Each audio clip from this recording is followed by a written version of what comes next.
चरणों में।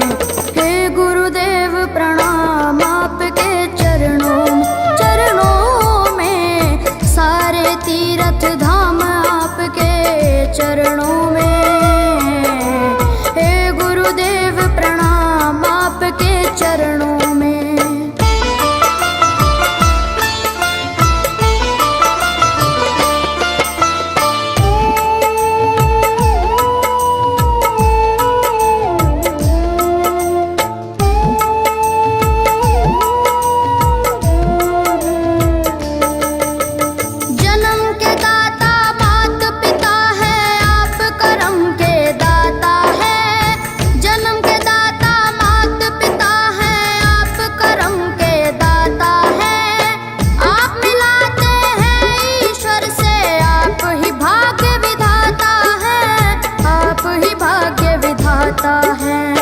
दुखिया मन को रोगी तन को,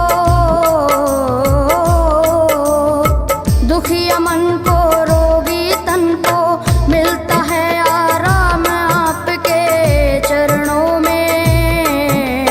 हे गुरुदेव प्रणाम आपके चरणों में। चरणों में सारे तीर्थ धाम आपके चरणों में।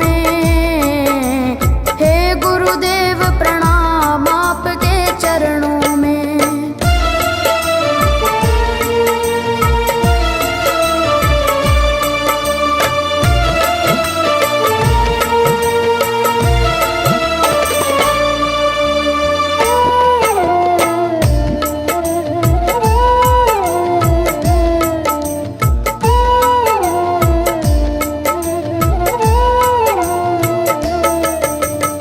निर्बल को बलवान बना दो, मूर्ख को गुणवान प्रभु।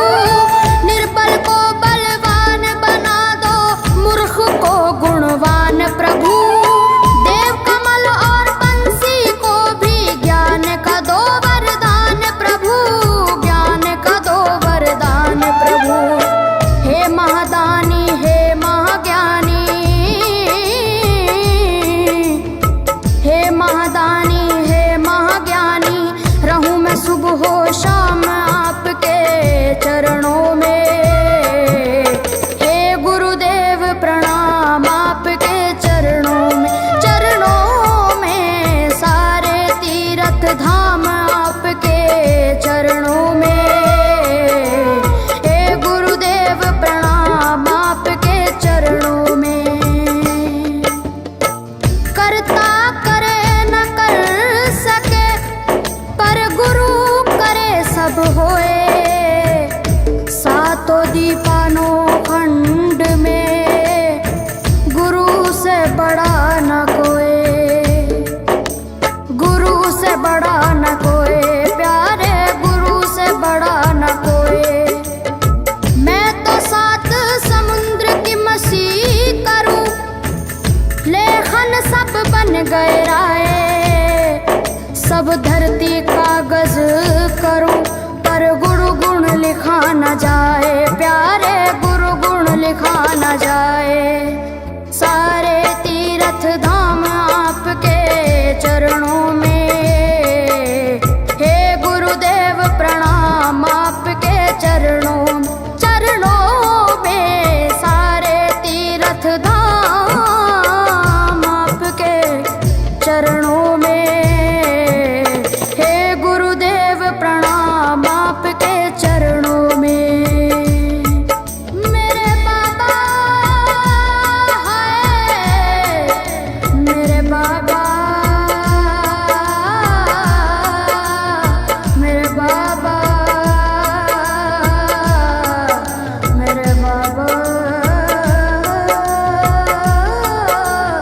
मेरे बाबा।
तीरथ धाम आपके चरणों में।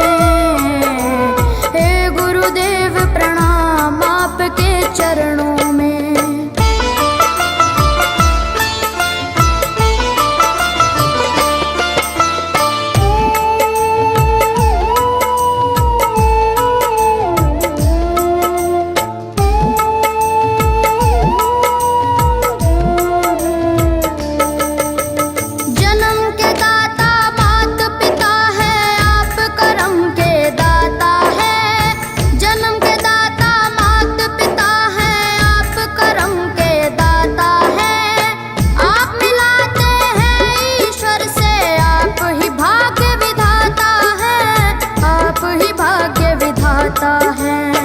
दुखिया मन को रोगी तन को,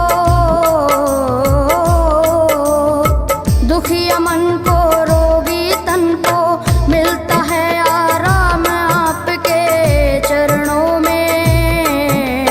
हे गुरुदेव प्रणाम आपके चरणों में। चरणों में सारे तीर्थ धाम आपके चरणों में। गुरुदेव प्रणाम आपके चरणों में।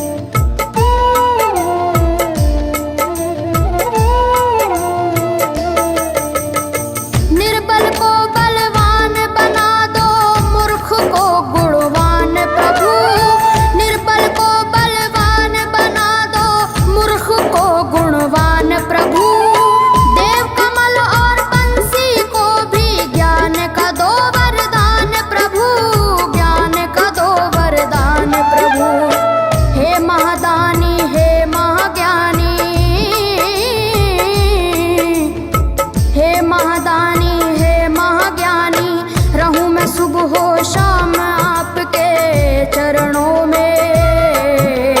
हे गुरुदेव प्रणाम आपके चरणों में। चरणों में सारे तीर्थ धाम आपके चरणों में। हे गुरुदेव प्रणाम आपके चरणों में। करता करे न कर सके पर गुरु सब होए। सातों दीपानों खंड में गुरु से बड़ा न कोई। गुरु से बड़ा न कोई प्यारे, गुरु से बड़ा न कोई। मैं तो 7 समुद्र की मछली करूं, लेखन सब बन गए राय। सब धरती कागज करूं पर गुरु गुण लिखा न जाए।